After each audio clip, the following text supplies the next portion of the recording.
They laughed at the black delivery man, but their smiles faded when they learned who he was.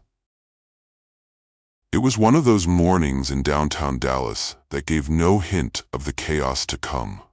The sun was shining brightly, and the streets buzzed with the usual hustle and bustle of people rushing to work. Among them was a man named Marcus, a 34-year-old delivery driver who had seen it all. Marcus wasn't flashy or loud, but there was a quiet dignity about him that spoke volumes. This particular morning, Marcus had an important delivery to make, one that required him to head to one of the fanciest restaurants in the city, La Belle Étoile, a high-end establishment known for its luxurious ambiance and, unfortunately, its pretentious reputation. It wasn't the kind of place Marcus usually lingered in, but duty called. His truck rumbled into the back alley of the restaurant where deliveries were typically dropped off. Even the loading area had an air of exclusivity. Large silver doors marked staff only stood tall, almost daring anyone who didn't belong to step through. Marcus grabbed the invoice clipboard, slid on his gloves, and carefully stacked the boxes of organic produce and specialty seafood onto his dolly. As he wheeled the load toward the entrance, he heard faint laughter from inside.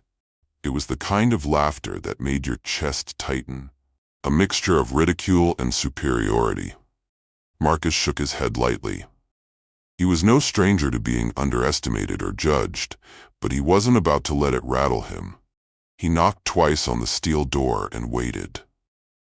When it opened, the young man in a crisp white chef's jacket stared at him like he was some kind of inconvenience. Behind him, two other staff members peeked out, one stifling a chuckle and the other rolling her eyes. "Deliveries are supposed to come earlier," the young man snapped, his tone dripping with annoyance. Marcus calmly held up the invoice. "I'm right on schedule, sir. Fresh seafood from Gulf Coast imports and the organic greens you requested." The chef waved him off. "Whatever, just bring it in and don't block the kitchen entrance." As Marcus pushed his dolly inside, he noticed more staff turning their heads to glance at him. Their expressions ranged from amused to condescending. Someone muttered under their breath, "Guess the company sends just anyone to places like this." It wasn't just the words, it was the tone. That mocking, dismissive tone that said more than any insult could. Marcus kept moving, unloading the boxes carefully, his hands steady even though their words lingered in the air like a bad smell. But Marcus didn't flinch. Not yet. He knew something they didn't, and it was only a matter of time before everything changed. As Marcus maneuvered the dolly deeper into the restaurant, he couldn't help but take in the surroundings. La Belle Étoile was as extravagant as the rumors claimed. Crystal chandeliers hung from the ceiling, casting a golden glow on marble floors so polished you could see your reflection. The open kitchen gleamed with stainless steel appliances, and every corner of the place screamed wealth. But beneath the pristine surface was something far less polished. Marcus noticed the way the staff moved, quick and efficient, yes, but with an air of self-importance that didn't sit right. These weren't people proud of their work, they were proud of their hierarchy. And right now, Marcus was at the bottom of it. "Make sure you're not blocking the chef's station," barked a woman wearing a sharp black suit. She didn't even look up from her clipboard as she walked by. "Yes, ma'am," Marcus replied, his tone polite but firm. He didn't mind following instructions, but he could feel her gaze linger, scrutinizing him as if she were searching for a reason to dismiss him. Nearby, two waiters stood at the edge of the dining area, folding napkins and whispering. It didn't take a detective to figure out they were talking about him. Every now and then, they'd glance his way, barely hiding their smirks. "What do you think? 5 minutes before he messes something up?" one of them said, snickering. Marcus ignored them and continued with his work. Years in this business had taught him that people like this weren't worth his energy. He focused on unloading the boxes neatly onto the counter by the walk-in fridge, Still, the comments kept coming. "You'd think someone delivering to a place like this would at least dress better," another voice chimed in. Marcus glanced at his uniform. It was clean and pressed, practical for someone hauling boxes all day. But to these people it wasn't good enough. It didn't matter. He wasn't here to impress anyone. As he finished the first load and turned to head back to the truck, he passed by a group of line cooks near the grill. They, too, paused their chatter to take a long look at him. One of them, a tall man with a smirk that practically screamed trouble, leaned over and whispered loudly enough for Marcus to hear. "Bet he couldn't even afford to eat here, let alone step through the front door." The others laughed, and Marcus felt his jaw tighten slightly. He had plenty of practice letting things slide, but this was starting to push the limits. Still, he kept his composure and made his way back outside for the next load. But the worst was yet to come. Inside, the mocking laughter grew louder, and Marcus could feel their eyes on him like he was some sort of spectacle. He returned to his truck, loading the second set of boxes onto his dolly. The morning heat was creeping in, and the sweat on his brow mixed with the dust from the alley. But as he pushed the dolly back toward the kitchen doors, he could still hear the faint laughter echoing from inside. They hadn't even tried to lower their voices. When he re-entered the kitchen, the head chef, a sharp-featured man named Daniel, stood by the counter, inspecting the ingredients Marcus had already delivered. He turned his nose up slightly as he picked up a crate of seafood. "Is this the best they could send?" Daniel muttered, just loud enough for Marcus to hear. Marcus paused for a moment. "If there's an issue with the quality, I can call the supplier and—" Daniel cut him off with a dismissive wave. No, just drop it off and leave. We've got more important things to focus on." As Marcus began unloading the second batch of boxes, he couldn't help but notice the way Daniel carried himself. The chef spoke loudly, directing his staff with an exaggerated authority, as if he needed everyone in the room to know he was in charge. "I swear," Daniel said, turning to one of the servers, "the standards are dropping everywhere. Look at this guy. Do they not teach professionalism to delivery drivers anymore?" The server, a young woman with a forced smile, glanced at Marcus but didn't say anything. Instead, she nodded at Daniel and busied herself setting up the nearby dining area. Marcus kept his head down and finished unloading. He wasn't about to let their words get to him, but he couldn't ignore the growing irritation. It wasn't just the comments, it was the blatant lack of respect, the assumption that he was less than simply because of his job. As he moved to stack the empty crates, one of the kitchen staff called out to him. "Hey, delivery guy, you missed a box." Marcus turned, confused, because he was certain he hadn't. The staff member pointed to a crate sitting near the door. Walking over, Marcus bent down to pick it up, only to realize it was empty. Another round of laughter rippled through the kitchen. "Just messing with you, man," the guy said, slapping his knee. "Relax a little." Marcus didn't respond. Instead, he placed the empty crate back down and finished his work without another word. Inside, his patience was wearing thin, but he reminded himself of why he was here. He had a job to do, and a point to make, even if they didn't know it yet. When the delivery was finally complete, Marcus handed the signed invoice to Daniel. The chef didn't even look at him as he scrawled his signature across the paper. "You can go now," Daniel said curtly, not bothering with a thank you. Marcus paused for a moment, his eyes steady. "Have a good day," he said evenly before turning and heading back to his truck. But just as he reached the door, one of the waiters muttered under his breath, "Yeah, go back to wherever you came from." That was it. Marcus stopped in his tracks, his hand resting on the door handle. For a brief moment, the room fell silent. All eyes were on him. Marcus turned slowly, his gaze meeting the waiter's. There was no anger in his expression, just a calm confidence that immediately silenced the smirks and whispers.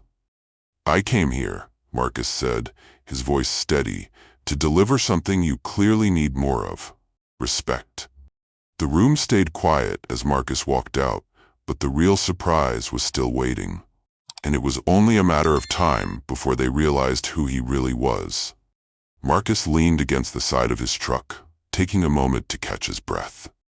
The delivery was done, but the weight of the morning lingered. He'd been in similar situations countless times, but something about today felt different. Maybe it was the way they all seemed so comfortable in their assumptions, so blind to the possibility that he was more than what they saw. He glanced at the restaurant's grand facade, the name La Belle Étoile etched in elegant gold letters above the entrance. It was surreal, really. Just a few weeks ago, he had signed the final papers that made him the owner of this place, a bold step in his growing empire of fine dining establishments. But Marcus's journey to this moment wasn't one of privilege or shortcuts. It was built on years of sweat, sacrifice, and a relentless drive to prove himself. He grew up in a small town in Louisiana where opportunities were scarce and expectations for someone like him were even scarcer. His parents worked tirelessly, instilling in him the value of hard work and integrity. Marcus had started as a dishwasher in a local diner when he was just 16. Back then, he'd watched the cooks and servers with fascination, dreaming of the day he could create something bigger, something extraordinary. Over the years, he climbed the ladder, moving from kitchen staff to manager, and eventually he saved enough to open his first restaurant. It wasn't flashy, but it was his, and from there his vision only grew. When the opportunity to buy La Belle Étoile came up, Marcus didn't hesitate. He knew it was a risk, but he also knew what this place could become under his leadership. The restaurant had a reputation for exclusivity, but Marcus saw potential beyond the surface. He wanted to turn it into something more, an establishment where everyone felt valued, from the guests to the staff to the people making deliveries. But the transition wasn't going to be easy. Marcus had chosen not to announce his ownership immediately, opting instead to observe the culture firsthand. He wanted to see how the staff operated when they thought no one was watching. What he saw this morning only confirmed what he suspected. Change was long overdue. Marcus climbed back into his truck and made a few notes on his tablet, preparing for the meeting he had scheduled with the staff later that afternoon. He'd kept the announcement of his arrival vague, telling the manager to gather everyone in the dining room at 3 p.m. He thought about the chef, Daniel, and the way he carried himself, how quick he was to judge and dismiss. He thought about the waiters, the kitchen staff, and the manager who barely acknowledged him. Marcus didn't feel anger toward them. He felt something deeper, a sense of disappointment in how easily people fell into patterns of prejudice and disrespect. By the time he drove away from the restaurant, Marcus had made up his mind. The meeting wouldn't just be about introductions. It would be about setting the tone for what La Belle Étoile would stand for moving forward. Respect, humility, and equality weren't just buzzwords to him. They were the foundation of everything he believed in. And in a few short hours, they were about to find out exactly who Marcus was and why he was there. The clock struck 3 p.m., and the staff began to gather in the main dining room of La Belle Étoile. Some looked curious, others annoyed. Daniel leaned against a table, arms crossed, his expression a mixture of irritation and boredom. "What's this about?" he muttered to one of the servers. "We're slammed tonight, and now we have to sit through a meeting?" The restaurant manager, a middle-aged man named Greg, stood near the entrance, looking unusually nervous. He had been told to assemble everyone, but even he didn't know exactly why. All he had been told was that the new owner would be arriving today, and this meeting was mandatory. As the staff settled in, the doors to the dining room opened, and in walked Marcus, still dressed in the same uniform he'd worn that morning. For a moment, the room was silent, the staff exchanging confused glances. Daniel let out a short laugh, shaking his head. "You've got to be kidding me," he muttered under his breath. Marcus walked to the center of the room, his calm demeanor unchanged.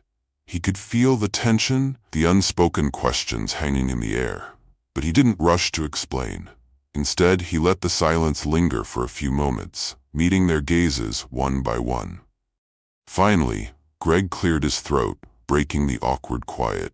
Marcus, what are you doing here? This meeting is for staff only." Marcus smiled faintly, his voice steady but firm. "I know, Greg. That's why I'm here." Daniel rolled his eyes. "Look, if this is about the delivery earlier, can we just move on? We have actual work to do." Marcus turned his attention to Daniel, his gaze steady. "You're right, Chef Daniel. This is about the delivery, and it's about a lot more than that." Daniel raised an eyebrow, but before he could respond, Marcus continued. "Let me introduce myself properly. My name is Marcus Carter, and as of 3 weeks ago, I'm the new owner of La Belle Étoile." The room fell silent again, but this time the air was thick with shock.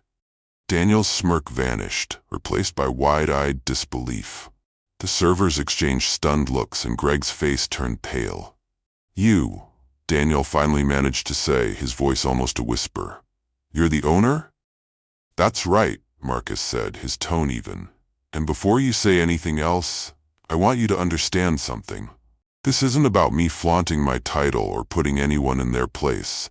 This is about respect." He paused, letting his words sink in. "I spent the morning observing how this team operates. I saw the way you treated me because you assumed I was just a delivery driver, and I want you to think about what that says. Not about me, but about you." Daniel opened his mouth to respond, but quickly shut it again. The servers looked down at the floor, suddenly finding their shoes fascinating. Marcus continued, his voice carrying a quiet strength. "You judged me before you even knew who I was. You made assumptions based on how I looked, what I was wearing, and the job I was doing. And that behavior? It doesn't just hurt me. It hurts this restaurant. It hurts the culture we're trying to build here." The room stayed silent as Marcus's words hung in the air. He looked around, meeting their eyes again. Every person who walks through these doors deserves respect, whether they're a guest, a staff member, or someone delivering the ingredients that keep this place running. That's the standard I expect from every single one of you. For the first time that day, Marcus saw something new in their expressions. Shame. And as uncomfortable as it was for them, it was exactly what they needed to feel. The silence in the room was almost palpable, every staff member grappling with the weight of Marcus's words. Daniel shifted uncomfortably, his arms no longer crossed in defiance but hanging awkwardly by his sides. The servers avoided eye contact, their earlier smirks now long gone. Marcus took a step forward, his tone softening but losing none of its authority. "I know change doesn't happen overnight, but if this restaurant is going to succeed, it starts with how we treat each other. It starts with accountability and respect for everyone." He paused, scanning the room to make sure his message landed. "I didn't start at the top," he said. "I've been where you are, working long hours, doing the jobs no one notices. I've scrubbed floors, washed dishes, carried boxes just like I did this morning. And let me tell you, those roles are just as important as any chef or manager in this room. Without them, this place doesn't run." The staff remained silent, the gravity of his journey hitting them harder than any reprimand could. Marcus let the moment settle before continuing. "So here's what's going to happen. Starting today, we're building a new culture here. One where every role is respected, where assumptions and judgments have no place. And if anyone thinks they can't be part of that, this isn't the right team for you." His words were met with quiet nods, some staff members murmuring apologies under their breath. Daniel finally spoke up, his voice hesitant. I didn't mean to be disrespectful. Marcus held up a hand to stop him. "Actions speak louder than words, Chef. If you're willing to do better, then prove it. Show me and the rest of the team that you're here to grow. That goes for everyone. He stepped back, his calm demeanor returning. We all have biases. We all make mistakes, but what matters is how we move forward. And I believe this team can be better. With that, Marcus turned to leave the room, but not before offering one final statement. Remember, respect costs nothing, but its absence can cost you everything. The staff sat in silence long after Marcus walked out, the weight of his message pressing down on them. And for the first time in years, La Belle Étoile felt like it might finally live up to its name. This story isn't just about a restaurant, it's about all of us.